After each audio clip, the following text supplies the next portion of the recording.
Hola, muy buenas noches. ¿Qué tal? ¿Cómo les va? Bienvenidos a una nueva edición de Moros y Cristianos. Es la hora 21:03. Estamos comenzando esta nueva edición. Gracias por acompañarnos. Hoy les queremos proponer un tema que ha estado arriba de la mesa de discusión, seguramente en cada uno de sus hogares. Estamos hablando de la solución violenta de las diferencias humanas. Esto que seguramente nos ocurre a cada uno de nosotros cuando nos salta la térmica en alguna situación. Bueno, queremos hablar de eso y ustedes a través de los invitados quizás piensen que estamos haciendo referencia a un hecho objetivo, a un hecho puntual. No, en realidad el planteo que queremos hacer hoy es hablar desde el plano más subjetivo posible para tratar de arrimar un poquito de solución, de idea, un aporte para la discusión que seguramente está planteada en estos días en nuestra sociedad. Las soluciones violentas de las diferencias humanas. Ese es el tema que les proponemos hoy aquí en Moros y Cristianos.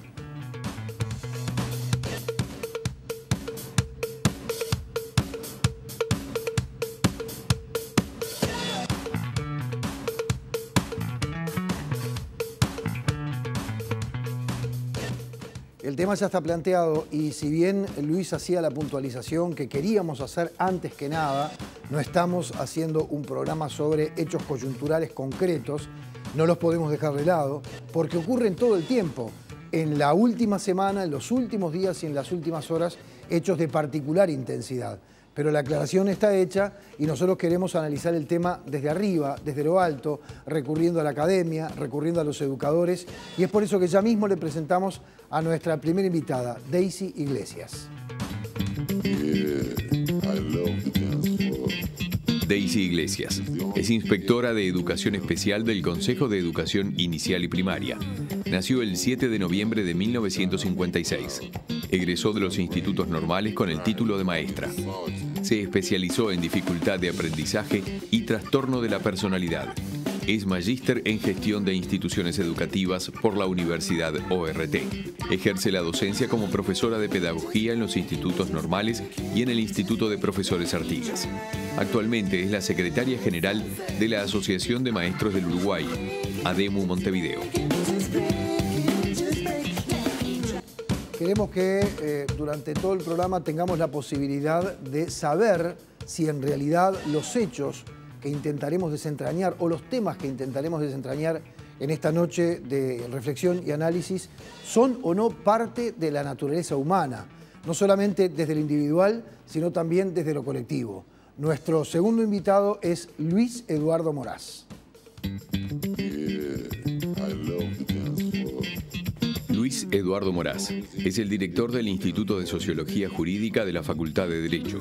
Es sociólogo licenciado por la Facultad de Ciencias Sociales de la Universidad de la República y doctorado en la materia por el Instituto Universitario de Pesquisas de Río de Janeiro.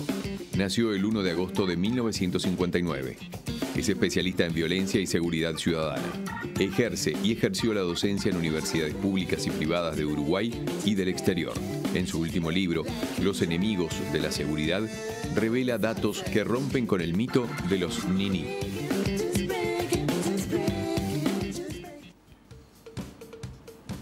Bueno, ya están presentados los dos principales invitados, los invitados a la mesa principal, y les agradecemos, por supuesto, que estén aquí los dos.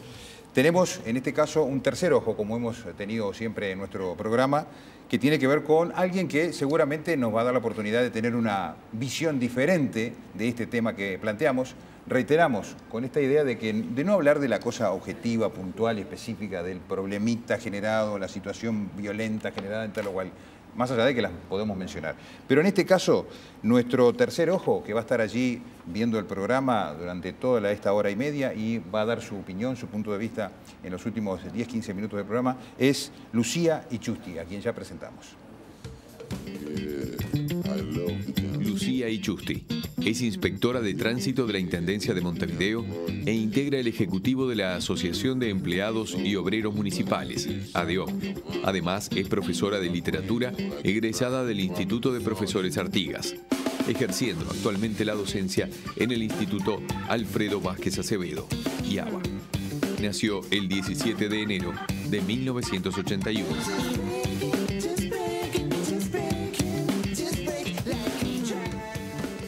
Bueno, muy bien. Gracias a todos por estar acá con nosotros. En el caso de Lucía Ichusti, pensábamos con Luis y con los compañeros de producción, las reacciones humanas o el camino violento para resolver las diferencias humanas estará o no en la naturaleza humana, y eso es lo que, entre otras cosas, trataremos de desentrañar esta noche. Pero seguramente hay algunas actividades del mundo del trabajo, fundamentalmente, que provoca que las personas que las desarrollan estén mucho más expuestas a las reacciones violentas de las personas que otras. Y sinceramente, estábamos pensando, con los hechos que han estado ocurriendo, por lo cual los maestros sindicalizados han protestado, lejos estamos de imaginarnos de que realmente la profesión de maestro o la tarea del maestro despierte reacciones violentas. Como si de repente las puede despertar, y esto no es justificar absolutamente nada, sino observar la realidad, la de los inspectores de tránsito, la de aquellas personas que ejercen distinto tipo de inspecciones y de fiscalizaciones y eventualmente imponen sanciones a quienes infringen la norma en líneas generales. Quienes nos muestran los errores, digamos. Exactamente. ¿No? Quien muestra los errores se expone a una reacción violenta en algún caso, ¿no? Exactamente. Así que con sinceridad, gracias. Vamos a empezar por la educadora, porque es importante tener en cuenta o saber o conocer si realmente los educadores, que en definitiva están de alguna manera forjando parte de la personalidad del ser humano, son conscientes o creen que las reacciones violentas son parte de la naturaleza humana. Daisy, ¿qué crees? Bueno, el ser humano está mediado por la cultura. Es muy difícil hablar como de una naturaleza primitiva sin hablar de la mediación cultural que todos tuvimos, que es lo que en definitiva nos da el tránsito hacia los sujetos sociales que somos. Pero tomando el tema del conflicto que ustedes plantearon y del conflicto ubicado en la institución educativa, podría decir en un policlínico, podría decir en otro lugar, sí, claro, pero una institución educativa, una de las cosas que siempre analizamos nosotros es que la institución educativa está, y sobre todo la de educación primaria, en todo tipo de terreno. Puede haber lugares en los cuales muchas veces, supongamos que un servicio médico entra pidiendo escolta, pero el maestro no. Por tanto, es muy difícil hablar como de algo general de las reacciones violentas. Tendríamos que hablarlo en un contexto de la cultura en que vivimos, del momento que nos toca vivir y de las características que está tomando la cultura, no solo en Uruguay.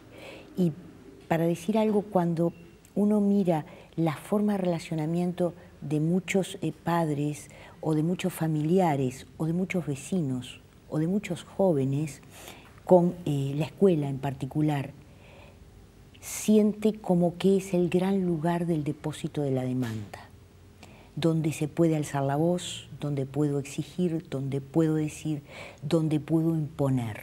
Y muchas veces lo que sucede es eso, es una imposición que se desata, pero hay otra cosa en los conflictos actuales, los factores desencadenantes. Te puedes suponer que el factor desencadenante puede ser, por ejemplo, no sé, le pone una multa, la persona se violenta, pero los factores desencadenantes hoy en día son muchas veces mínimas situaciones que implican ruido en la comunicación, claro, que se resuelven. Le diga que su hijo tiene piojos. Que una maestra le diga que hay un caso de pediculosis, como puede ser que le indique que tal forma de vestimenta en caso de adolescentes no es la más oportuna, o que le diga que, bueno, que se ha perdido el cuaderno de tareas domiciliarias o que no se ha devuelto determinado material escolar. Los factores desencadenantes más pequeños. Eso tiene que hacer reflexionar a la sociedad toda, supongo, sobre los estados de ánimos de gran parte de los sectores sociales, de los cuales nosotros no somos ajenos. Y cuando digo esto, no lo digo porque los maestros estemos golpeando a las demás personas, ¿no? No es por eso. Es porque muchas veces son seres sometidos a algún tipo de violencia administrativa con un enorme esfuerzo para tener una reacción que pueda estar encausada. Después, si se pudiera, hay una situación que yo considero pero altamente agresiva en el momento actual, que después me gustaría narrarla para ver los esfuerzos de contención y desesperación a los cuales se llegan, y también señalar cómo esos diques, no sé si llamarle diques anímicos, parezco medio del psicoanalítico, pero esos diques anímicos están conformados y en otros lugares están más vulnerables, mucho más inestables, y son códigos que otro tema que se podría abordar es ya no la segmentación, sino la fragmentación social. Son códigos que se fragmentan. Bien, Daisy, tú has dejado planteado varios temas, pero para tomar algo de lo que hacía referencia recién Daisy Iglesias, Luis Eduardo, lo de los códigos, lo hemos comentado con Fernando en realidad, esto de tener una dificultad con un docente en la escuela y que el padre vaya a increpar al docente es relativamente nuevo en nuestras sociedades, por lo menos en mi época eso no pasaba, porque siempre la culpa la tenía el niño, ¿no? Jamás, nunca le iba a tener el docente, ¿no? Y ahí hay como un cambio de códigos tan significativo en la sociedad que lleva a que una madre se moleste porque la maestra le indica que debe tener determinado tratamiento para atender la pediculosis de su hijo, digamos, ¿no? Y termina golpeando a la maestra. O sea, un cambio de código terrible. Bien, Daisy hoy decía el cambio cultural, o sea, hay que analizar los episodios de conflictos, de violencia, dentro de la cultura en la cual se produce. Yo sinceramente se ha extendido ahora la idea de la falta de códigos, la idea de que los adolescentes de hoy no tienen valores, y eso es algo que ya Discépolo en 1935 ya estaba denunciando. Entonces, ¿de qué estamos hablando cuando hablamos de la pérdida de valores, la ausencia de código? Sin duda que yo creo que sí, que episodios donde se manifiesta una agresión física ante un docente están marcando claramente cierta transformación.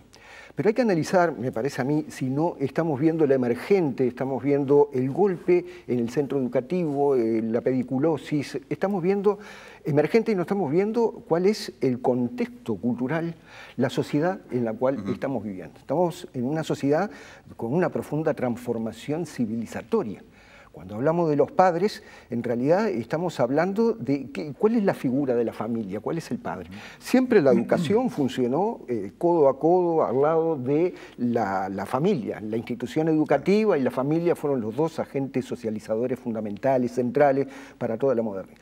Cuando hablamos de familia, ¿de qué familia hablamos? En Uruguay hay más jefatura femenina del hogar que masculina. O sea, ya hay un cambio radical, una transformación radical de que estamos hablando de un tipo, de una conformación del hogar que no es de aquella época donde la maestra se la respetaba. Entonces hay un cambio, hay un estrés, hay un mundo de posibilidades. Cuidado, no hago una defensa del tradicionalismo, una visión conservadora de que mundo podridos, hemos perdido todo, la familia ya no es lo que era. Hay más divorcios que matrimonio, pero qué disparate.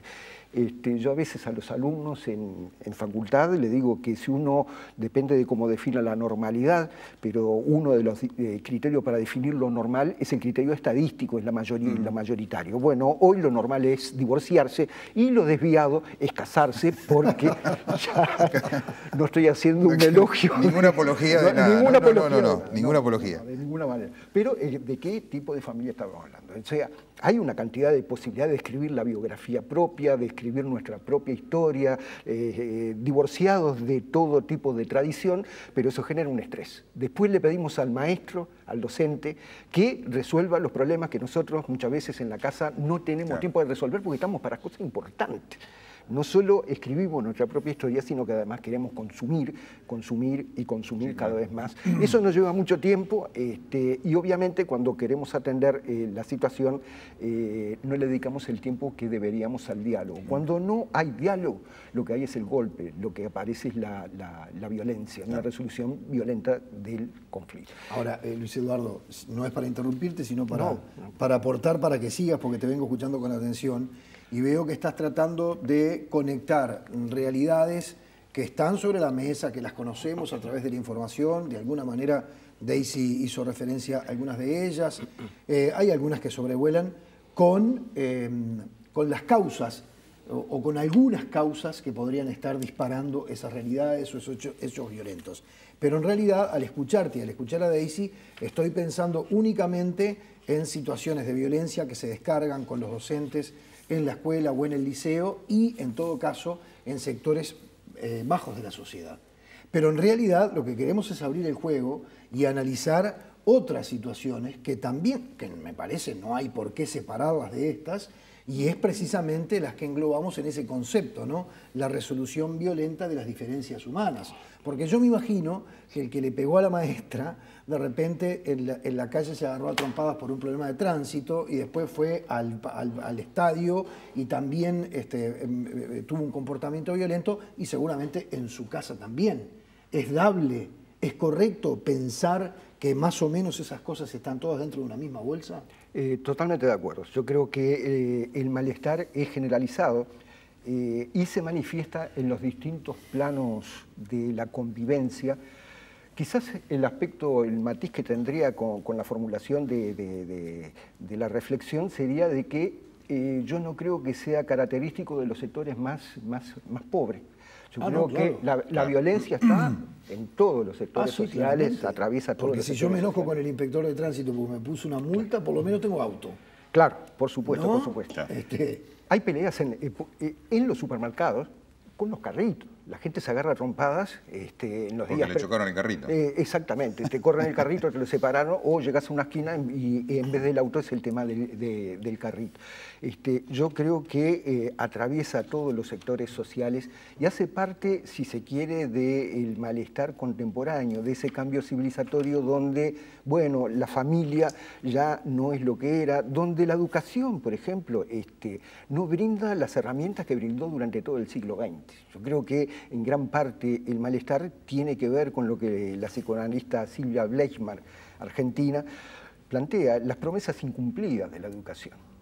El resentimiento por las promesas incumplidas del sistema educativo. El sistema educativo durante todo el siglo XX, con algunos años de educación, nos permitía incorporarnos al mercado de trabajo, a un trabajo estable, que era para toda la vida, con un salario digno que nos permitía independizarnos. Eso hoy la educación no lo garantiza. Cada vez tenemos que tener más educación, cada vez el sistema de ingreso al mercado laboral es por redes de relaciones y no por los méritos que uno acumula en el sistema educativo. En ese sentido, bueno, yo creo que el malestar que atraviesa toda la sociedad tiene que ver con el desfallecimiento del sistema educativo en cuanto a formar el ciudadano, un trabajador, una persona alfabetizada que puede manejarse en el cotidiano con determinadas herramientas. Hoy en día la educación no está pudiendo cumplir estrictamente con eso. Es culpa de la educación. Por ahí ingresamos en otro tema. ¿Qué pasa con el mercado de trabajo? Ahora que están por venir los finlandeses a proponer la reforma educativa en Uruguay, el modelo finlandés, habría que también traer al ministro de Trabajo finlandés a que nos dijera cómo hacen para darle trabajo a todos los jóvenes que también forma Finlandia. Porque acabamos de tener una convocatoria del programa Yo Estudio y Trabajo, donde se anotaron 27.000 adolescentes entre 16 y 20 años. Y fueron pocos, porque años anteriores era entre 40 y 46.000. Hay 27.000 jóvenes que nos están golpeando la puerta diciendo yo quiero tener una primera experiencia laboral. Yo estudio, yo tengo educación, ahora quiero el trabajo. Y no lo está teniendo. Claro, no está teniendo. Tú mencionabas, Luis Eduardo, otra palabra que tiene que ver con otra problemática, que la hemos abordado acá en distintas circunstancias, que es la nueva industria del consumo, ¿verdad?, que nos permea a todos en la sociedad, ¿no? Estamos siempre necesitados de consumir más y nada nos alcanza, ¿no? Y eso en algún momento nos lo planteaba aquí incluso el expresidente Mujica, hablando de este tema del consumo y de la necesidad de que todos tengamos cada vez más, independientemente de si nos alcanzan los recursos. Ese es otro tema, porque si no, usamos además el crédito, ¿verdad?, que eso genera toda una situación. Pero en el caso, pero en el caso de la escuela... Son las contradicciones de los discursos. En el caso de la escuela, Daisy, ¿se plantea esto como yo deseo decir algo problemática? antes, porque las cosas dichas, bueno, quedan allí. Yo supongo que en el panel tan destacado no hay ninguna intención de reducir al sistema educativo los problemas que se viven en la sociedad. No, para nada. estamos Para claros. nada, para nada. Creo que se ve, se Porque nota, ¿no? si hay... Parece que no lo notás y me preocupa eso. No, es que lo digo porque la referencia anterior fue exclusivamente al sistema educativo y soy buena oyendo. Entonces señalo, si hay desencantos en la sociedad, uno será el sistema educativo, pero resultaría muy contradictorio decir que es la falla del sistema educativo la que motiva al señor que va conduciendo un auto a golpear a un inspector de tránsito, porque se supone... De Luis Eduardo. Lo que hablamos, lo que se habló los 5 minutos anteriores, que me parece importante puntualizarlo. Serán muchos desencantos los que existan, porque no vamos a llegar nosotros, o por lo menos nosotros no lo vemos así, a la situación de plantear una hipótesis donde en la raíz de los males está solo el desencanto con el sistema educativo. Supongo que tiene que ver el desencanto con planes sociales, por poner una variable sobre la mesa que creo que ustedes la trataron últimamente. También puede estar el desencanto con las instituciones que, debiendo protegernos, podemos sentir que fallan en la protección. También podemos pensar que el mismo mercado de empleo, de trabajo, del que se habló, al modificar lo que alguno llamó la sociedad salarial, creó una especie de anomia o indefinición en materia de reglas, por tanto tú quedas refugiado a tu propia persona y careces de los sustentos colectivos. Cuando sucedió un problema con una mamá en este año, en una escuela, una de las alternativas que se planteó desde el sindicato que yo integro y que después fue respaldado el secretariado por los compañeros en una asamblea deliberativa, fue la búsqueda de sanciones, porque, a ver, si yo te golpeo a ti, alguna sanción tiene que existir. La búsqueda de sanciones que tuvieran que ver con algo que llamábamos el trabajo comunitario, pero no porque veamos el trabajo como una sanción, porque vemos el trabajo como un factor educativo, porque te supone la aceptación del otro, la aceptación de códigos, y ojalá uno diría, o voy a decir algo muy personal, si hubiera falta de códigos se podrían generar. El problema es que hay códigos diferentes. Hay códigos en un caso en el cual tal vez tú resuelvas las cosas a través del golpe y en otros a través de la palabra. Pero ¿qué sucede? Cuando tú te planteas qué son las estrategias en ANEP de los últimos 20 años, evitemos el conflicto espiralado, sentémonos, conversemos, vemos si se puede llegar a un acuerdo, tratemos de hacer una especie de convenio, que ahora hasta se pide firma, pero sucede que del otro lado no se sostiene. Entonces, el diálogo que está fallando, yo pienso que desde etapas muy tempranas, y no solo en situaciones de pobreza material, en otras situaciones, es muy difícil después que el otro funcione con la pauta mía, porque el diálogo puede ser la pauta tuya, mía. Entonces empieza otra discusión que es de fondo. ¿Cómo puedo marcar límites? Los maestros podemos señalar que papá y mamá no marcan límites, pero cuando vienen papá y mamá no tenemos forma de marcar límites, porque somos parte de esta cultura. Entonces, no hagamos tampoco un culto al diálogo como estrategia, porque muchas veces no es la estrategia porque está aplicada desde un solo código y desde el otro no tiene valor. Entonces, estos temas, por lo menos, y creo que todos los que estamos aquí, lo vemos de una enorme profundidad. Yo recordaba en un programa televisivo, hablando del sistema educativo, cuando Andy Hergrace señalaba, pero mira que la educación está vista como la papelera de la sociedad, se deposita en ella todo, lo que tiene solución y lo que se sabe que no la tiene. Por eso mi insistencia en que el sistema educativo es una de las instituciones que hoy pueden estar en situación conflictiva, pero no es la única y muchas veces no es la que más vive el ciudadano. Bien. Así como hay agresión, hay refugio muchas veces en la institución educativa y a veces hay mucha más rabia con otras instituciones de diferentes sectores sociales. A ver, convengamos que justamente la injusticia mayor es que a veces terminamos hablando de estas cosas por un hecho puntual y nos olvidamos de todo lo bueno que hace, obviamente, la educación y la escuela pública, ni que hablar, ¿no? Estamos hablando de una excepción, ¿no? Pero el fondo es si explica el proceso. Si es la única variable que explica. Y no lo es, creo que es claro para todos. Esto último lo quiero conectar con algo sobre lo cual escuchamos un par de ponencias bien interesantes con Moraz el fin de semana en un congreso, algo que me pareció un concepto inteligentísimo, inflación penal. Era una conexión de populismo penal en realidad. Inflación penal es un concepto que se maneja habitualmente, que incluso la academia hace una crítica muy fuerte hacia fundamentalmente el poder legislativo y el sistema político, porque todo lo quiere solucionar con aumento de penas o con la creación de nuevas figuras delictivas.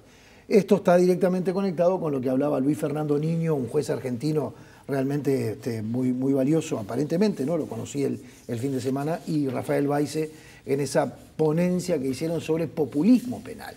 Porque la masa pide, el pueblo pide y el político quiere votos. Más o menos por ahí venía la cosa. Conectando esto con la realidad que se ha vivido en algunas escuelas en los últimos tiempos y también con la medida que han resuelto los maestros, que ya está resuelta de manera genérica. Cada vez que un docente es agredido, hay paro. Detrás del paro, desde hace 4 años. Ahí está. Detrás del paro hay un reclamo. Entonces yo lo que te quiero plantear, que seguramente lo debes conocer, es un proyecto de ley que presentó el diputado colorado Adrián Peña, creo que fue después de la última agresión. Es un proyecto de ley por el cual, bueno, se busca desalentar, prevenir y disuadir los comportamientos violentos y vandálicos provocados por adultos vinculados a alumnos de establecimientos educativos. Parece algo tan específico que realmente llama la atención. Y donde dice... ¿No? Ah, mirá lo que dicen los objetivos del proyecto. Uno de los objetivos de su iniciativa, la de Peña, ¿no? Es desalentar, prevenir y disuadir el comportamiento violento y vandálico provocado por adultos vinculados a alumnos de establecimientos educativos, haciéndoles saber que tales conductas comenzarán a ser sancionadas con medidas concretas. Las medidas se aplicarán a quien dentro de los establecimientos educativos o en las inmediaciones de los mismos hostigue, insulte, ataque, física o verbalmente, maltrate, menoscabe o perturbe emocional e intelectualmente a los trabajadores de la educación. Y la sanción es una pena pecuniaria, es una multa en unidades reajustables, que en definitiva parecería ser que se está configurando un nuevo tipo penal, ¿no? Es una cosa maravillosa. ¿Qué opinas de esto? Bueno, porque ustedes reclaman acciones. Lo vamos a convocar, porque las restricciones ¿Estas son las acciones que ustedes reclaman? No, las acciones que nosotros reclamamos, yo las expliqué. Eso es un proyecto del diputado Peña. Pero además de lo que planteamos, que era comenzar a estudiar el sistema nosotros fuimos muy específicos, para adultos que agreden dentro de las instituciones educativas. Y no hablamos de los maestros, porque ha habido agresiones a personal de seguridad, ha habido agresiones a personal auxiliar y ha habido intentos de agresiones a niños. Nosotros decíamos, vamos a convocar 3 convocatorias al sistema judicial para discutir las posibilidades, porque no somos especialistas, no conocemos, no tenemos nada escrito, al sistema político para ver cómo lo ve, y vamos a convocar a los periodistas, no como representantes de medios de comunicación o como empleados, porque también el periodismo, y esto lo tomamos de un periodista que nos habló ese día, tiene mucho que ver con el estudio, análisis y alternativas a esto. Si el diputado Peña presenta una iniciativa que tiene que ver con un marco de sanción económica, el diputado Peña, como otros integrantes del Parlamento Nacional, nosotros los vamos a invitar para profundizar en el proyecto, para que él pueda profundizar en el proyecto, para nosotros exponer nuestro punto de vista, porque nuestro punto de vista no era la sanción económica, y no es fuera de la institución, nosotros lo planteamos dentro de la institución. Fuera de la institución existirán otras penalidades. ¿Pero por qué? porque lo último que te puede pasar es que en la institución que educa tú admitas que venga el golpe o que venga el insulto. Un director de escuela eso no lo puede permitir. Estamos de acuerdo. Porque estaría faltando a su función. Estamos Entonces lo circunscribíamos a ese ámbito. Desconozco la totalidad de fundamentos, pero supongo que el Frente Amplio, Partido Colorado, Partido Independiente, Asamblea Popular, Partido Nacional estarán invitados en breve a un debate por el Sindicato de Maestros donde ellos podrán exponer. Una cosita más, Daisy, porque, y además le queremos dar la palabra a Moraz, pero no podemos dejar de preguntarte la razón del paro, que es algo que ha sido particularmente resistido por la opinión pública y poco compartido. Y yo te digo lo siguiente, ya sabemos de antemano que mañana, y si no es mañana es pasado, y si no es pasado será la semana que viene, va a haber un paro. ¿Por qué? Porque va a haber una agresión, porque la va a haber en la escuela, la va a haber en la calle, la va a haber en el estadio y la va a haber dentro del hogar. Bueno, si la agresión es en el estadio, créame que no va a parar a ningún momento. No, está claro, está claro. Pero digo, la pregunta que subyace de esto que te acabo de decir, o de la forma que te acabo de decir, es, digo, la agresión puede darse en cualquier lado y también en la escuela. Esto ha sido votado anteriormente. Lo que vimos en la última instancia de asamblea fue la necesidad de no quedarnos en eso. Porque veníamos de periodos en los cuales lo único que teníamos era el paro.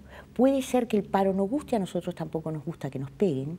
Es muy probable que no le guste el paro ni de los maestros, ni por ejemplo del personal del Canal 5. Cuando hay un paro del PIT, uno no ve la programación. Y generalmente los que son usuarios de algo se deben molestar con las medidas de paro, ¿no? Los que estamos acá, que no estamos en contra de los paros, cuando hay un paro de transporte, de repente no ponemos buena cara. Pero el paro es una medida legítima, constitucional, y en este caso es la única expresión que se ha encontrado hasta ahora para decir no a tal cosa. Y bueno sería que en lugar de reaccionar cuando hay un paro por este motivo, se sumaran a alguna reacción anterior.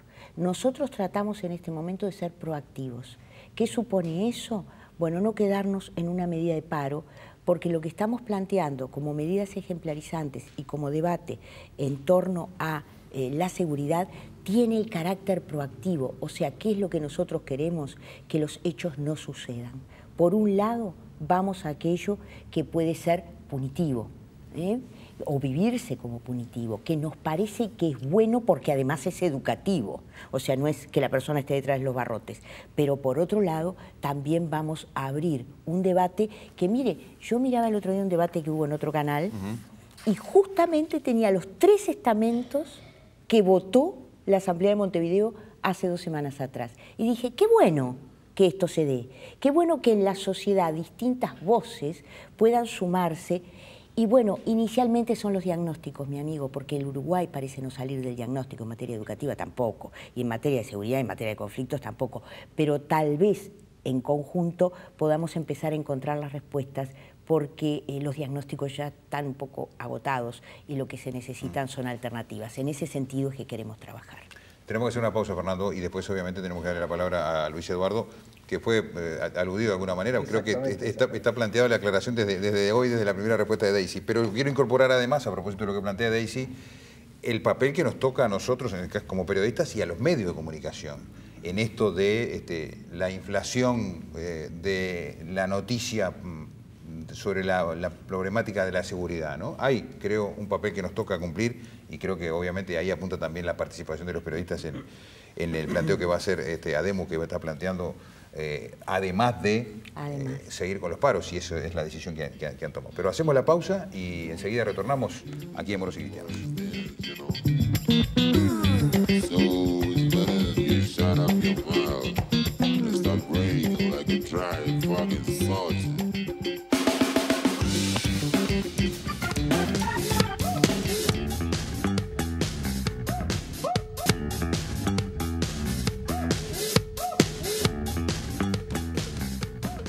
Seguimos en Moros y Cristianos y como habíamos dicho, estaba pendiente una reflexión de Luis Eduardo a propósito de otra reflexión que había hecho Daisy de tu primera intervención. Así que estamos con varios minutos de retraso. Hace tanto rato que yo medio que me olvidé. No, creo, coincido con Daisy lo que decía respecto a que no podemos alojar en la educación toda la responsabilidad. En ese sentido yo hablé de la familia, de que la familia era un agente socializador y que la familia de hoy no es la familia de antes, no es porque la familia de antes fuera buena y la de hoy mala, de ninguna manera. Hablé también del trabajo, de qué sirve la educación, cuál es la funcionalidad de la educación si no permite viabilizar el ingreso al mercado de trabajo como lo permitió durante todo el siglo XX. No hablé de los inspectores de tránsito, de que le pudieran, a partir de la falta de educación, pegar a los inspectores de tránsito, que allá me está mirando la inspectora a decir, yo es testigo que no en ningún momento mencioné eso. En lo que sí discrepo, pero fuertemente, es en esa idea de que solamente los docentes reciben violencia. Yo creo que la institución educativa también es generadora de muchas formas de violencia. Tú decías, déjame hablar, no vamos a aceptar insultos, golpes, violencia de ningún tipo por parte de los padres. Me parece bien, pero eso da la sensación de que la violencia es solo de los padres o de los niños. A partir de ahí se genera una visión de repente un poco corporativa que no permite hacer un abordaje pedagógico del conflicto. Yo creo que los conflictos nos están diciendo mucho. No estoy justificando de ninguna manera el golpe, el insulto, ninguna forma de violencia hacia los maestros, pero desconocer que una de las primeras instituciones que le dice a los niños de los sectores pobres, acá estoy quizás un poco influido por un estudio reciente que hice sobre la privación de libertad en Uruguay, donde entrevisté a los 500 adolescentes que estaban privados de libertad, y todos tuvieron un pasaje que no fue muy agradable por la institución educativa. La primera instancia que le dijo, vos no podés, vos no sabés, la primera expulsión para muchos de esos adolescentes fue en la escuela. La escuela desarrolla una violencia simbólica importante. Y yo creo que ahí hay con esa idea del paro, que es la medida inmediata, está bien, es cierto, si no hay un paro y a la gente le duele en el transporte, en la educación, es difícil que los problemas sean visibilizados, tratados, analizados, y que formen parte, por ejemplo, de este programa, de la discusión de este programa. Se hubiera quedado totalmente oculto, es cierto. Pero también no deja de ser cierto que no es un abordaje pedagógico, no atiende la raíz del conflicto a ser simplemente un paro. Eso tiene que quedar claro. Yo no soy experto tanto en el sistema escolar. He trabajado muchos años, 28 años a esta altura, con adolescentes en situación de conflicto con la justicia. Hay una normativa de la ANEP, la circular 3224/2016, que plantea la adecuación curricular ante la diversidad de situaciones que traen los alumnos. De los 500 adolescentes que estaban privados de libertad, 240 se trancaron en primer año de secundaria, porque traían repetición, rezago de primaria. Claro. Y pasaban de una maestra, de tener una maestra que era referente, que conocía, que si no lo había echado ya, no lo había expulsado, no le había dicho no podés, no vengas más, y bueno, había logrado, porque las hay también, vamos a ser claros, doy una visión de repente un poco cegada para el otro lado. La ANEP tiene 3.000 centros educativos en todo el país, es un monstruo de decenas de miles de funcionarios, y ahí, por supuesto, la mayoría de ellos son excelentes y están llevando la educación pública con escasez de recursos adelante. Eso hay que dejarlo en claro también. Pero lo cierto es que estos adolescentes me decían, la cabeza no me da. Y cuando yo veo el histórico de ellos, los diagnósticos hechos por los profesionales que trabajan en el CIRPA, el psicólogo, el asistente social y el educador, los adolescentes tenían dificultades en algunas o en varias materias. Para eso no se le puede decir al adolescente, no vengas más, repetite el año, sos un desertor, como después la sociedad transmite, esa idea del peligro, el ni estudia ni trabaja. No le damos trabajo, no le damos la posibilidad de estudiar, adecuando curricularmente los aprendizajes, y después es un problema de seguridad pública. Yo creo que cuando después vemos violencia en la puerta de los sistemas educativos, adentro, es por algo. Yo creo que hay una serie de conflictos que no están siendo resueltos. Ahí está asociado y creo que algún técnico lo ha planteado también, tiene que ver incluso con el tema de la alimentación de ese estudiante desde muy niño, ni que hablar... Con la violencia que sufren. Tú ves muchas cosas en las escuelas, muchísimas. Hoy estás viendo chicos con crisis que pueden darse contra una pared, hubo un caso, y que el médico no puede con ellos. Por tanto, llama a la policía comunitaria y lo llevan a algún establecimiento de salud y el examen de sangre no da bien. Creo que todos me entienden. Por tanto, tú ves chicos que están violentados. Yo creo que sí puede haber siempre casos expulsivos, en primaria, en secundaria y en la universidad, en todos los niveles. Pero no podría explicar el fracaso escolar por las conductas expulsivas. Sí, desde Reimer allá, que escribió La Escuela Muerto y es la empresa que más da mensajes, sí, te da un mensaje muy importante. Lo decía Reimer, ¿no? Tú para esto no eres. Pero eso está estudiado en el nivel del mensaje simbólico. Ahora, también veo a mis compañeras, a la mayoría de ellas, ser la única persona que se preocupa por un niño con problemas. Y les voy a contar algo, no vinculando a mi función en primaria porque no correspondería. Niños con 2 y 3 equipos, uno de esto, otro del Mides, otro del INAU, comiendo tierra en una plaza y la maestra y la directora de escuela yéndolo a buscar. Niños sin el carné del niño y del adolescente y las maestras tramitándolo. Veo también niños que confían en su maestro, o en maestro varón o maestra mujer, para narrarle lo no narrable que viven con su padre biológico o muchas veces con su padrastro. Y no necesariamente de niveles de pobreza, de lo que llamamos niveles de pobreza. Entonces creo también que la escuela es para muchos niños a veces lo único que tienen. Y creo nuevamente que no puedo explicar al menor infractor por un problema solamente educativo. Yo no puedo. Y comprendo que no sea la intención, porque además desde lo académico me consta que no lo es. Pero muchas veces los énfasis de discurso hacen pensar en eso. La institución, toda institución ejerce un marco de violencia. Tomemos la universidad también ejerce un marco de violencia. ¿Cuál es? Y mirá, tenés que venir en tal hora, y los cursos son de mañana, y de noche no está ese curso. Y es un marco de violencia. Y de repente, 100 y pico de estudiantes en un aula foro con un profesor parado adelante, en los tiempos actuales es un marco de violencia. Entonces, siempre se ejercen marcos de violencia. Ahora, no recarguemos las tintas, porque es muy común el discurso, es un discurso fácil. Es más fácil hablar del maestro que hablar de otros niveles de decisión. Es mucho más fácil. Para mí también, porque yo soy funcionaria. Para mí también lo es. Sobre todo en tiempos donde las cosas se entienden en blanco y negro. Tú planteas una crítica, sos el enemigo acérrimo de no se sabe qué. No.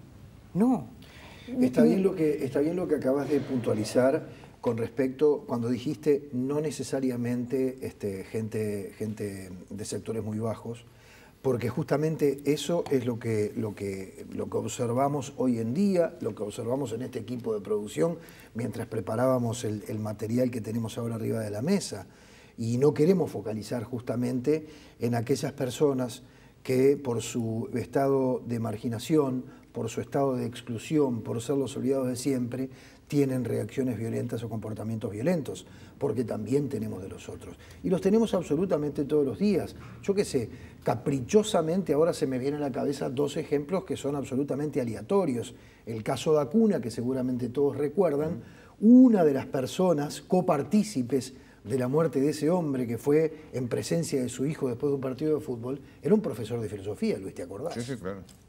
Y después tenés un caso absolutamente público, cuyo nombre no voy a dar porque se trata de una persona fallecida, pero de un ex jerarca de gobierno que se enojó con una médica que fue a atender a su hija a su casa y la sacó a patadas. Lo publicó el semanario Brecha y nadie lo levantó, eso sí, nadie lo levantó.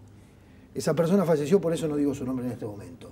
Entonces ahí estamos saliendo, esto que ustedes acaban de plantear y de lo cual hemos dedicado toda la primera parte del programa, es indiscutible. Pero, ¿y estas otras cosas? Son las que a veces, o son frente a aquellas en las que no encontramos explicación. De repente, y la debe haber. ¿Sabes lo que pasa? Que o sea, yo quiero ser bien sincera, uno tiene la idea de que hay algo que atraviesa a todo el tejido social, ¿sí?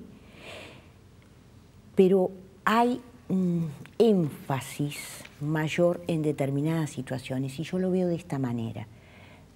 Hay muchos niños que hoy están en lo que se llama vulnerabilidad. Yo les sigo llamando pobreza, porque el gobierno no me ha cambiado las palabras. Así que les llamo pobreza.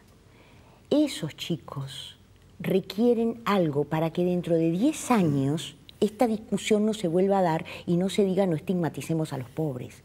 Porque hoy los adultos responsables somos nosotros. Ellos están en una situación de tan alta vulnerabilidad que incluso en muchos medios donde tú ves determinados recursos, te puede pasar como pasó en una escuela de Montevideo, que es la escuela Sanguinetti. ¿Qué llevaban en la mochila los niños? Entonces, no por decir que es de todos, no dejemos de mirar a algunos que están porcentualmente mucho más desprotegidos. Estamos de acuerdo. Porque, ¿qué hacemos con esos chicos? Cuando Lucía y Justi se sienten en esta silla, seguramente va a decir los que agreden a los inspectores de tránsito no son personas que están en ese estado de vulnerabilidad. Término eufemístico, coincido contigo. Coincido contigo. ¿Se entiende lo que estoy diciendo? Totalmente. Totalmente. Yo lo vinculo con el tema de los medios de comunicación, un tema que había quedado pendiente. Para esos actores que silenciosamente alimentan la violencia, ¿no? Exactamente. Para plantearlo en términos más elegantes.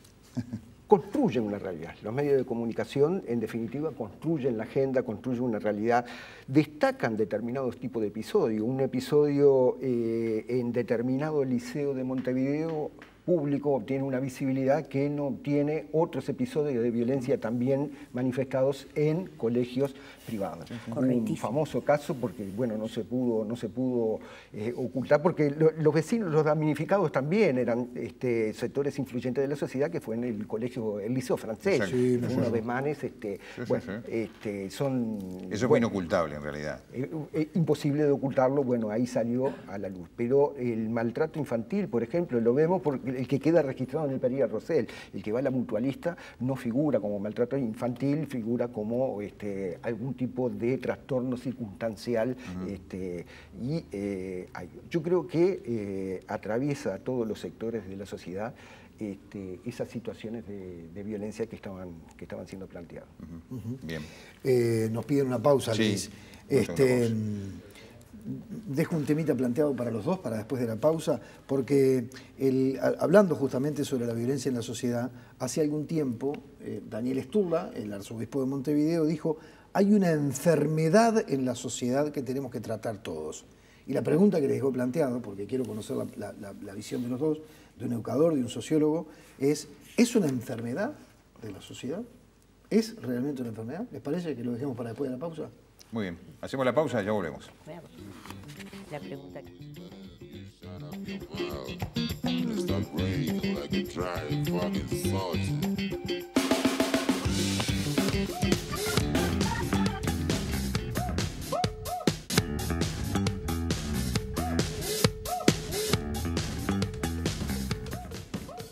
Bueno, había quedado planteada la pregunta del bloque anterior y seguramente vamos a incorporar algún otro comentario a propósito de algo que se habló ahora en la pausa, pero ¿es una enfermedad o es una característica del ser en sociedad, a partir de este planteo que había hecho el arzobispo de Montevideo, Daniel Sturla, lo que estamos viviendo actualmente, Luis Eduardo? Yo me resisto a utilizar un una terminología de patología, enfermedad, porque uno dice enfermedad y enseguida aparece el terapeuta que va a curar de la enfermedad.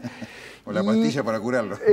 Exactamente, y si fuera algún tipo de placebo que no tuviera demasiados costos, pero muchas veces la forma de salir de esta catástrofe y este grado de enfermedad es cierta disciplina que se vincula con lo que estábamos hablando hoy, Fernando, que planteaba, bueno, el punitivismo, la inflación penal, el poner normas cada vez más duras, el autoritarismo, dicho claramente. Yo lo que creo es que es vivimos un profundo cambio civilizatorio donde aparece con mucha fuerza el individualismo. Ya no es el individualismo de comienzo del siglo XX, donde el individuo se reafirmaba en un colectivo. No existen los espacios colectivos prácticamente, hay un deterioro total de lo público, de los mecanismos de solidaridad.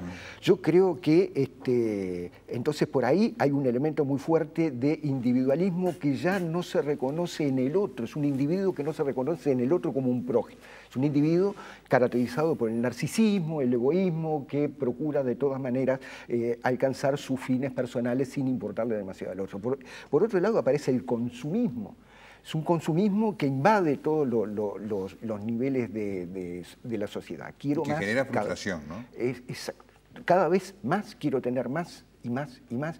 La forma de construir mi identidad es a través de lo que yo he visto, el auto que yo tengo, la gorra, el champión, la nave. En todos los sectores sociales hay signos claros de el éxito a través del consumo. El consumo es una fuerza cultural que trasciende la mera venta de determinados bienes y servicios. No es solamente el auto, la moto o el champión o la gorra, sino que el consumismo invade el campo cultural en todos los niveles. Invade la literatura. Uno va a una librería, yo siento una profunda pena porque no es algo solamente en Uruguay, esto es universal. Grandes librerías de Argentina, Brasil, por ejemplo, donde uno se pasaba todo el día buscando textos de la profesión de uno y se perdía, y hoy lo que ve son manuales de autoayuda. 7 reglas para ser feliz, 8 reglas para el éxito, cómo divorciarse y volver a... rápidamente, claro, el éxito. Es el manual de autoayuda que sustituyó una reflexión más profunda. Claro.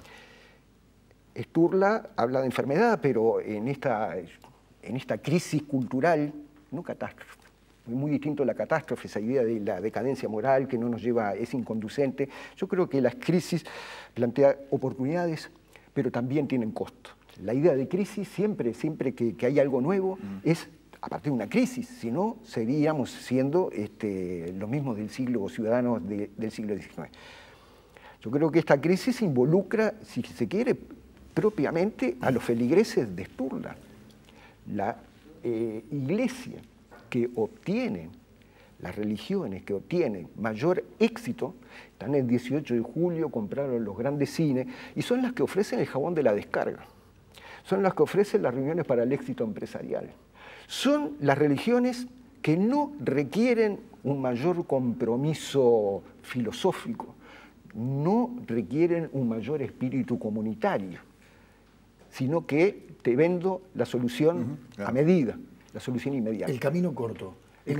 ¿A todo eso dentro del concepto de violencia? Porque voy a agregar una cosa más que lo hablamos con Luis en la preparación de otro programa, ahora no recuerdo, y al final es un dato que de repente por perezoso, lo asumo, no lo averigüé. Ustedes saben, todos saben, que nuestra Constitución de la República exonera del pago de impuestos a todos los cultos religiosos. Una historia de la secularización del Estado uruguayo que es muy rica, muy interesante, pero que bueno, sí. No la vamos a analizar ahora. Todos los cultos religiosos. Y con Luis nos preguntamos muchas veces, ¿y ese imperio que construyó Pare de Sufrir, o la Iglesia Universal, porque creo que ese es su nombre, ¿no? La Iglesia Universal en 18 de julio y Martín C. Martínez, ¿también está exonerado de impuestos? Cuando ha quedado demostrado a todas luces que es un negocio que hacen unos pocos, que manejan el diezmo de manera tan... En realidad manejan la cabeza humana, en lo que ellos llaman asambleas, manejan la cabeza humana de manera tan inteligente que logran en cada asamblea, creo que son 3 por día, hacer una fortuna por concepto de diezmo. Fantástico como negocio, ¿no? Como negocio económico. Y realmente por perezoso no terminé sin averiguar el dato, pero me gustaría saber si realmente está exonerado de impuestos. ¿Es probable que sí? ¿Porque es un culto? Sí, y lo establece la Constitución. Es sagrado, pero esa es la realidad que tenemos arriba de la mesa. Es un dato más que quería agregar, porque la verdad que venía a cuento de lo que estaba diciendo. No, pero otro de los temas que íbamos a incorporar a partir de algo que había mencionado Daisy en la pausa, que tenía que ver con otros factores generadores de violencia. Ya no, digamos, en este caso, obviamente mucho más allá de la escuela, que en este caso, tú lo planteabas, tiene que ver con decisiones que se toman por encima de las familias, por encima de cada uno de nosotros como ciudadanos, que también generan violencia, porque en algún caso nos generan frustración o en algún caso nos afectan directamente. Voy a tratar de ser lo más sincera, no olvidándome que soy la secretaria general de ADEMUS Montevideo. A mí me parece que hay algo en los discursos que podemos vivir como violencia y que lo puedo hacer yo como lo puede hacer un colega mío u otro. Y es el discurso que responsabiliza a determinado nivel, estrato o actores sociales y que libra de responsabilidad a otros. O sea, voy a tratar de decirlo, yo puedo ver la responsabilidad, por ejemplo, estoy hablando personalmente, yo veo la responsabilidad en un periodista, veo la responsabilidad en un profesor. Es cómodo y no lo cree nadie, porque hay otros niveles que pasan desapercibidos en la generación de violencia. Esos niveles son asociados con la autoridad. O sea, las y lo que se entiende es con la autoridad, no te metas. Y eso es un mal mensaje, por eso yo me voy a meter. Creo que en cualquier espectro político de cualquier gobierno, y voy a hablar de los ejecutivos, puede haber actores que tengan discursos que violenten a mí, a un grupo laboral, a la sociedad entera. Yo decía, miren ustedes, el año pasado eran 3 días de paro de los maestros de Montevideo, se transformó como en 15 de todo el país, la gente salió de las escuelas en el interior porque declararon esencial, primer hecho en la historia. Cuando nos declaran esencial, hay una ministra que baila, es violento. Hay una cuota de responsabilidad. Discursos de autoridades importantísimas del país que, bueno, usaban un calificativo para referirse a los docentes del cual no hay vuelta. Después que dijiste un calificativo hacia otro que lo denigra, no tenés vuelta, porque además está asociado a la autoridad. ¿Le pasa solo? Perdona, Daisy, para que quede claro, ¿te referís al simple maestro de 6º año de escuela, de la ministra de Educación y Cultura? Y a otros. ¿Cuál? Y a otros. Decirle a un cuerpo docente un calificativo de que es medio desganado para trabajar, que no lo voy a decir porque no es mi forma de hablar, el calificativo que se usó de una alta jerarquía del país, no es lo mejor. Atorrantes. Bueno, no es lo mejor, no es lo mejor, coincidamos que no es lo mejor. ¿Le pasa solo al partido de gobierno o yo lo veo como algo con el...? No, no lo veo con el partido de gobierno, le pasó a otros. Le puede pasar a otros cuando se refieren a algo en una sesión de diputados o de senadores.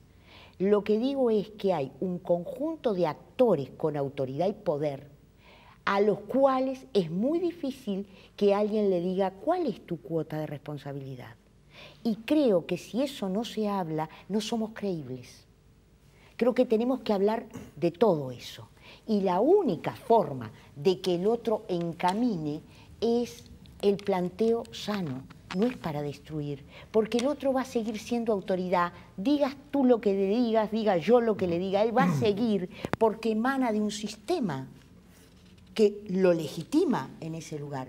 Pero no es bueno hablar de estos temas. Yo hoy presencié una parte de una interpelación donde circuló de todo. ¿Está bueno o no está bueno? En absoluto.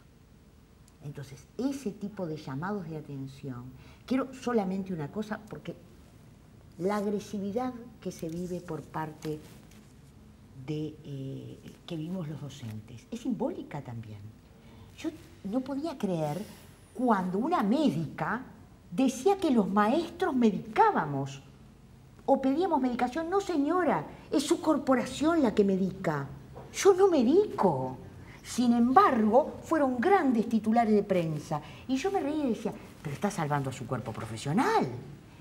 Y otro aspecto. Ustedes saben que hay una situación que le pasa a las mujeres en los embarazos, que son los riesgos de gestación, en la gestación. Se llaman amenazas de aborto.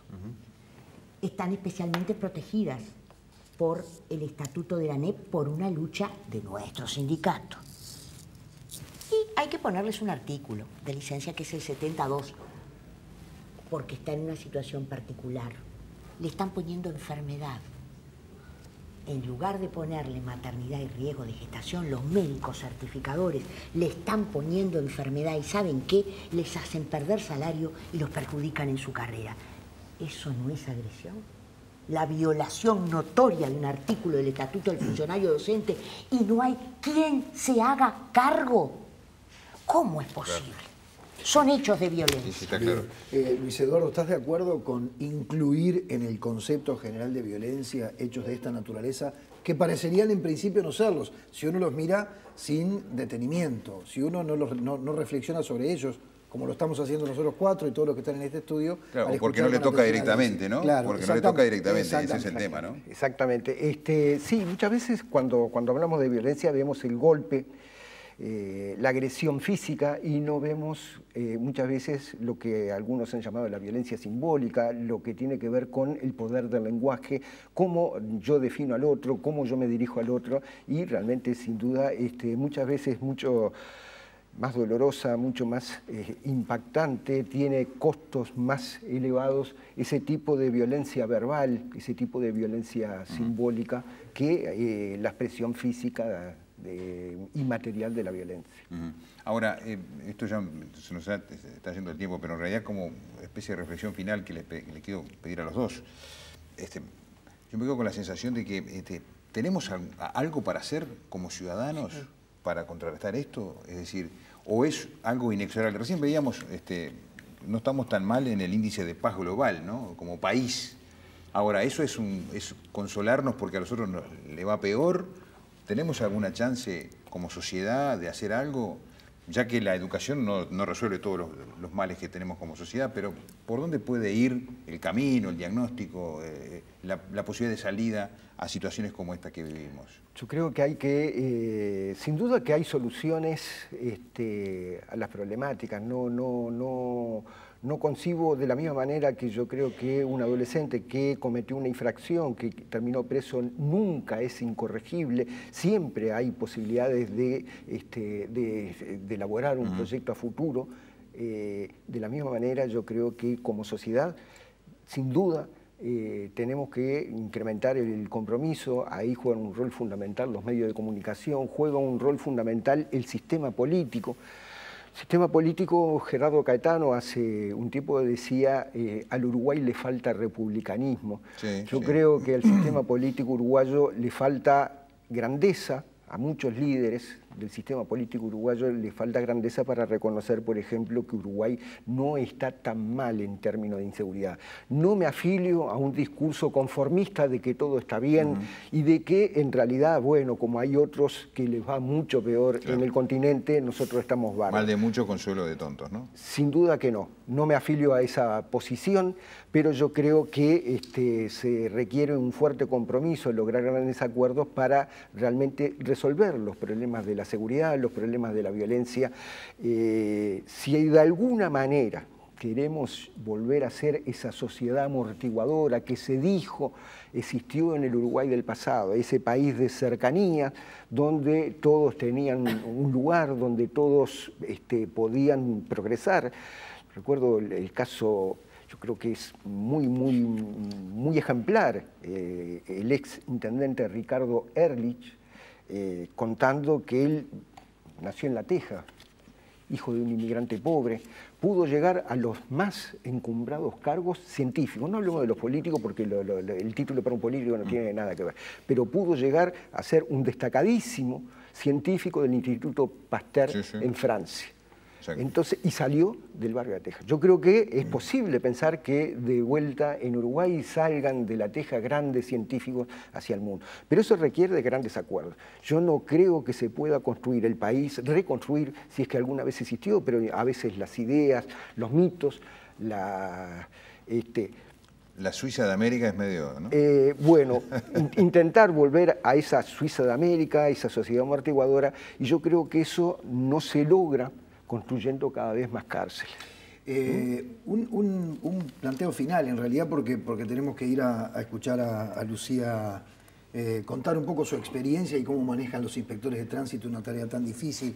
Pero recién te escuchaba, porque mencionaste el término inseguridad, y todos tendemos, generalmente, cuando escuchamos este vocablo, a pensar en determinados hechos, no en todos.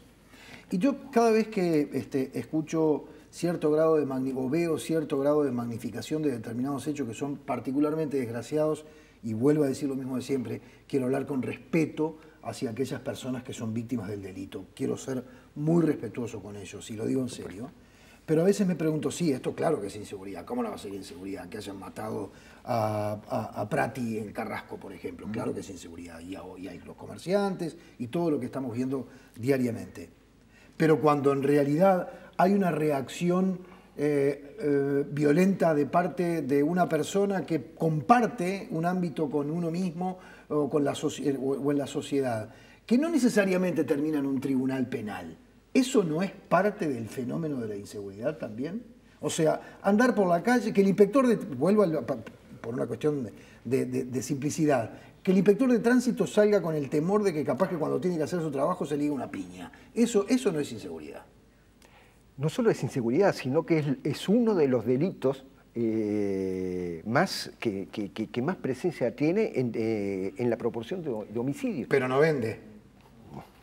Las relaciones interpersonales, los conflictos interpersonales, muchas veces tenemos miedo de que nos ataque un rapiñero y morir por culpa del rapiñero, que ocurre, pues sin duda que ocurre, pero una proporción importante de los homicidios son por conflictos interpersonales, relaciones interpersonales, que me miraste mal con un vecino, que como la elevadísima proporción de armas que existe en la sociedad uruguaya, devienen en un hecho de violencia de gravedad que culmina en el homicidio. Yo creo que es inseguridad y violencia lo que va a hablar ahora la inspectora de tránsito. Nosotros tenemos más de 500 muertes por accidente de tránsito. ¿Se deben las muertes en accidentes de tránsito al mal trazado de las rutas, al mal estado de las calles o al deterioro del parque automotor? No, claro. Desrespeto normativo, sí. Falta de respeto a la ley. Daisy, eso que viven en algunas oportunidades los maestros en las escuelas, ¿es parte de un contexto general? Ahora, claro, si uno habla de las situaciones límite que tienen que ver con la vida de las personas, ahí yo no hablo, porque la vida no se puede reponer. Tú no puedes reponerle a una familia con nada, con nada. Claro. Pero tú preguntabas hoy si hay algo para hacer. Y yo voy a decir algo que por lo menos algunos tratamos de ensayar. Vamos a tener un poquito menos de flexibilidad en lo que no hay que tenerlo. Ejemplo, en la escuela se habla correctamente, señora.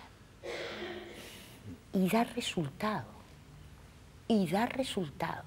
Otra cosa, si queremos sacar científicos de La Teja o del Cerro, porque este país se caracterizó porque, por lo menos me lo contaba mi padre desde épocas muy anteriores, con alpargata pero vas a estudiar. Entonces, vamos a hablar un poquito más de los resultados. Los procesos son fantásticos, pero en la escuela hay que aprender a leer y a escribir. Y cuando no se aprende a leer y escribir, hay que buscar estrategias, pero no justificar que en sexto año no se lea y no se escriba porque hizo un buen proceso. Entonces me parece que a veces tenemos demasiada carga hacia el terreno de seamos flexibles, y creo mucho hoy, no sé, en el término equilibrio, me parece que se está usando mucho. A veces la vara está curvada a un lado, se curva para el otro, para que encuentre su justo equilibrio. Me parece que nos hace falta equilibrio entre flexibilización y exigencia y entre derechos y obligaciones. Bien. No volquemos la balanza solo a los derechos porque no corresponde. Soy también un ser de obligaciones. Debo aprenderlo. Bien. Daisy Iglesias, Luis Eduardo Moraz, han sido más que amables. Muchísimas gracias. Muy enriquecedor el aporte de ustedes. Gracias. No, gracias a ustedes. Por favor. Vamos a hacer una pausa y enseguida viene Lucía Echusty, que es nuestro tercer ojo de este programa, como decíamos, una inspectora de tránsito de la Intendencia de Montevideo, no solo para hablar de la tarea de los inspectores, pero seguramente ella tiene algún comentario para hacer a propósito de lo que ha estado escuchando en esta hora y cuarto, casi 20 ya. ¿Cómo se va la hora, Casi 20 que llevamos de programa. Gracias a ustedes nuevamente, Enseguida volvemos.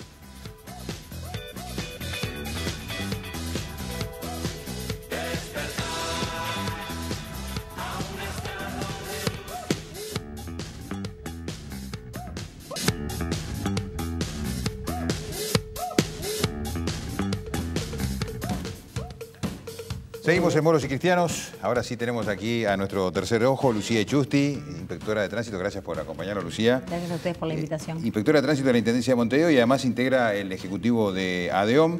Además es profesora de literatura, egresada del Instituto de Profesores Artigas, así que además de su experticia en el tránsito, tiene otras experticias, Lucía. Algo así. Lo primero, pedirte un comentario de lo que estuviste escuchando a propósito del tema de fondo que tiene que ver con esta solución violenta de las diferencias que tenemos los seres humanos. Bueno, justamente hoy, dada la convocatoria en nuestro ámbito de trabajo, o sea, haciendo inspecciones, estábamos justamente con 3 compañeros debatiendo justamente eso, ¿no?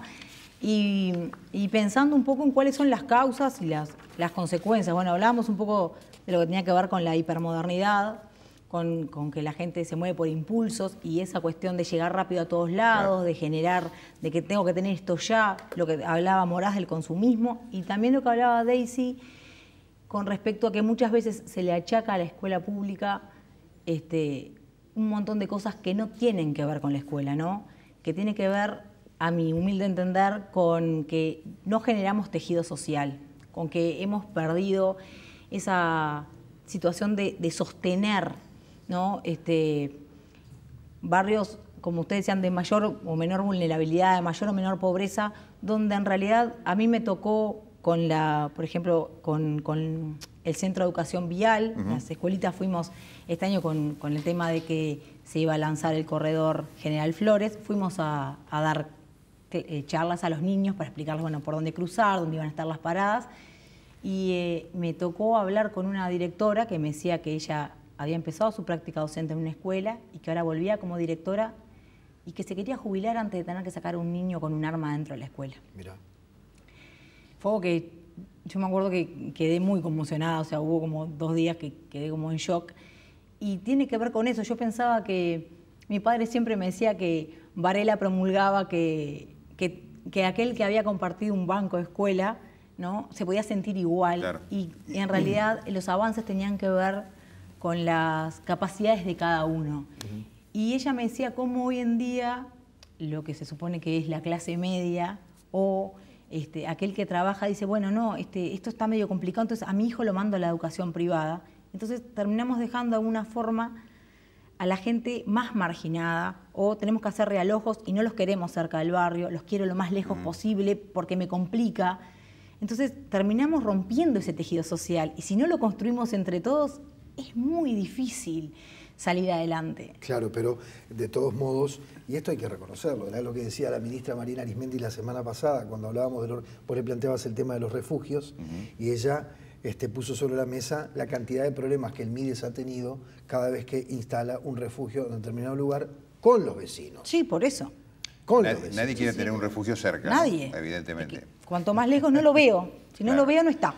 Lucía, ¿cuáles son las características principales del trabajo de ustedes, pero haciendo foco directamente en el tema que nos convoca esta noche, en la reacción violenta de las personas? Bueno, yo creo que nosotros tenemos un trabajo que es básicamente sancionador. Tenemos las experiencias de que en Montevideo es el lugar donde ha bajado mayoritariamente la siniestralidad en el tránsito. Y acá voy a corregir a Moraz, perdón, pero es siniestros de tránsito y no accidentes, porque se entiende que el siniestro se puede prevenir. Es prevenible. Y una de las cosas que ha destacado la UNACEB es que Montevideo ha logrado bajar el índice por la cantidad de fiscalización.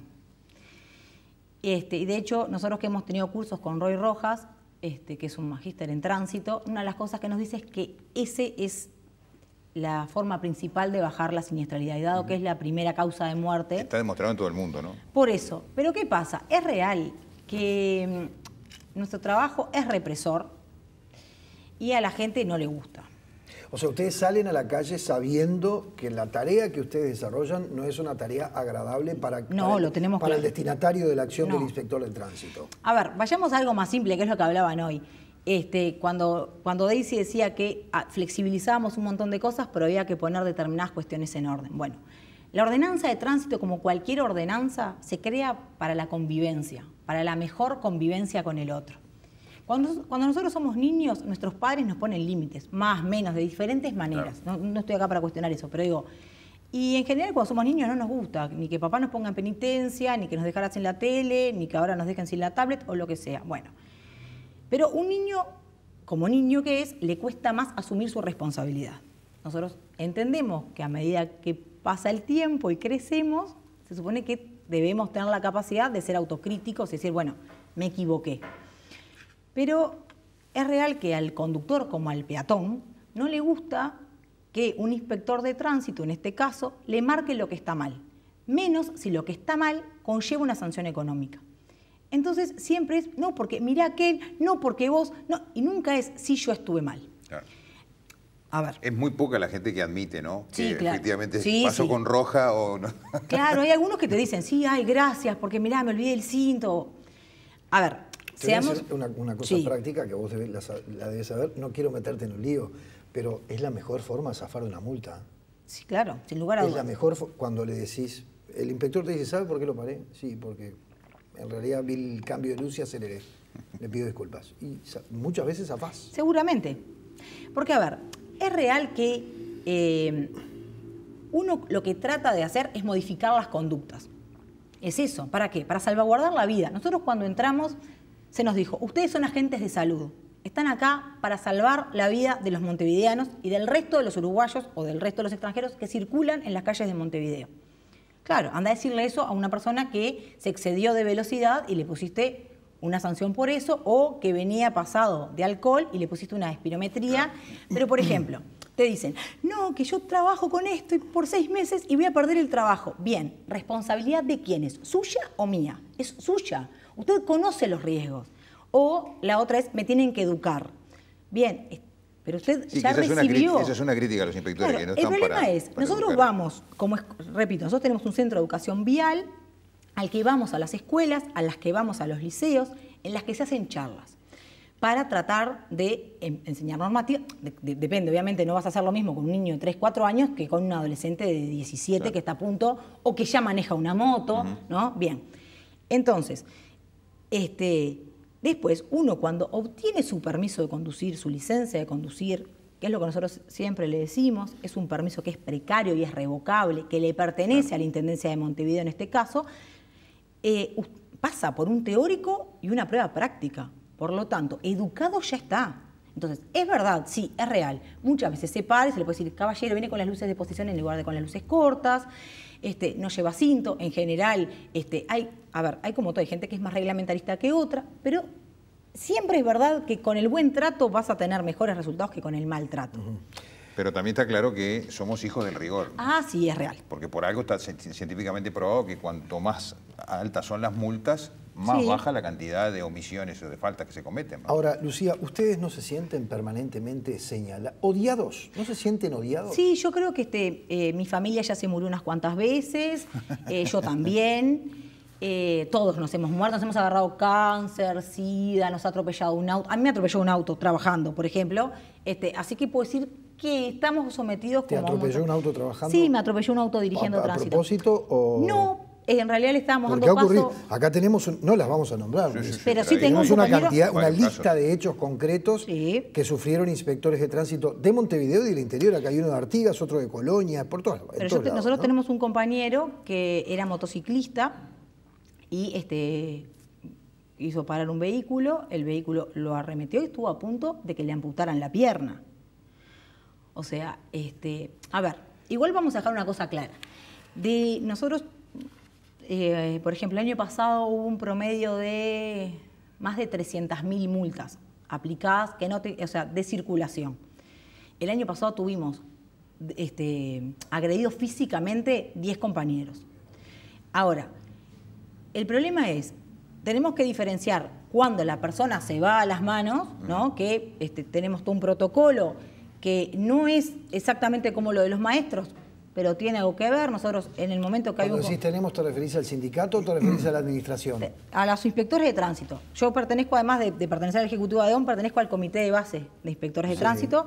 Y nosotros tenemos un mecanismo que se instauró hace unos años, debido a la cantidad de agresiones que estábamos sufriendo, en la cual, cuando un compañero es agredido, se le informa a algún compañero del Comité de Base, que emite por la radio lo que se conoce como una clave 60. En ese momento se paralizan las tareas y se comienza un protocolo de trabajo que obviamente esto está hablado con la administración, ¿no? Es un protocolo de trabajo donde se llama al abogado, que tiene que ir a la comisaría, el compañero se asiste y una vez que en realidad se activaron todos los mecanismos, volvemos a las tareas, ¿no? Pero es una forma de denunciar y de enterarnos de la salud del compañero. Está bien. Hay un caso paradigmático, no quiero que terminemos el programa sin hacer, aunque sea alguna referencia, ¿sí? Porque además es el que le da nombre a la cooperativa 31 de enero, ¿no? El 31 de enero del año 2000, un funcionario municipal que además era empleado de lo que en aquel entonces era la empresa Autoparque, que estaba a cargo en ese entonces del servicio de estacionamiento tarifado en el centro de Montevideo, fue asesinado por un hombre de Cerro Largo al cual le habían puesto un cepo. Sí, me habrán puesto cepo, no sabés. Yo aprendí a palos, te puedo asegurar que aprendí a palos. Y eso fue realmente un caso dramático que me parece que marcó un antes y un después, ¿o no? Sí, marcó un antes y un después. De hecho, los 31 de enero, los inspectores de tránsito hacemos paro todos los 31 de enero en honor o una forma de recordar al compañero que murió en funciones. Él no era inspector de tránsito, era chofer de la División Tránsito y aparte era chofer de Autoparque. Sí, un hecho lamentable. No es el único compañero que ha sido baleado. Por suerte es el único que podemos decir que falleció a causa de la violencia. Ojalá no ocurra nunca más. Pero sí, es real que estamos expuestos a la violencia. Muchas veces es más verbal que física. Y uno se va con todo eso a su casa, ¿no? Bien. Es que está. Aplica por favor el poder de síntesis porque si no me matan. Porque ya nos dijeron. Tratemos, perdón. ¿Podés en 30 segundos explicar cómo es el sistema de comisiones que ustedes tienen? Porque la gente cree que ustedes multan porque cobran comisión sobre cada una de las multas que ponen. Bien. La gente cree eso. Sí, ojalá. Bueno, no, yo voy a explicar. Es así. Voy a aclarar primero. Toda la división tránsito y toda la división transporte cobra el mismo provento. No somos los inspectores de tránsito, somos los inspectores de tránsito, los profesionales, los administrativos, absolutamente todos. Es así. Toda la intendencia tiene lo que se conoce como la unificada, que es un dinero una vez que uno es presupuestado. Nosotros, en lugar de tenerla unificada, tenemos un provento que es real, sale de lo que la intendencia recauda por concepto de multas. Eso está topiado. Recibimos un 40% de eso y en realidad tenemos un reglamento que es bastante estricto. Si te enfermas te descuentan, si llegas tarde te descuentan, si estás sancionado te descuenta. Claro, todo tiene puntaje y con eso es lo que cobramos. Pero a ver, repito, yo puedo poner 100 multas o ninguna y voy a cobrar, si cumplo con todo lo demás, voy a cobrar igual. Con el puntaje. Claro, si cumplo con ir a trabajar, con no enfermarme, con no ser sancionado. Cobrás lo mismo. Cobro lo mismo. Porque además... yo puedo multar un montón y que no pague nadie las multas que yo pongo. Claro, correcto. Eso Lucía, lamentablemente es muy poco tiempo que no. Por favor, igual muchas gracias. Pero gracias por el aporte porque la verdad que ha sido muy bueno. Y además aclarar algunas cosas que quedan ahí como literatura, ¿no? Como literatura urbana. Gracias, Gracias a ustedes. Y gracias a ustedes también por habernos acompañado ahí. Los esperamos el próximo miércoles en una nueva edición de Moros y Cristianos. Que pasen bien.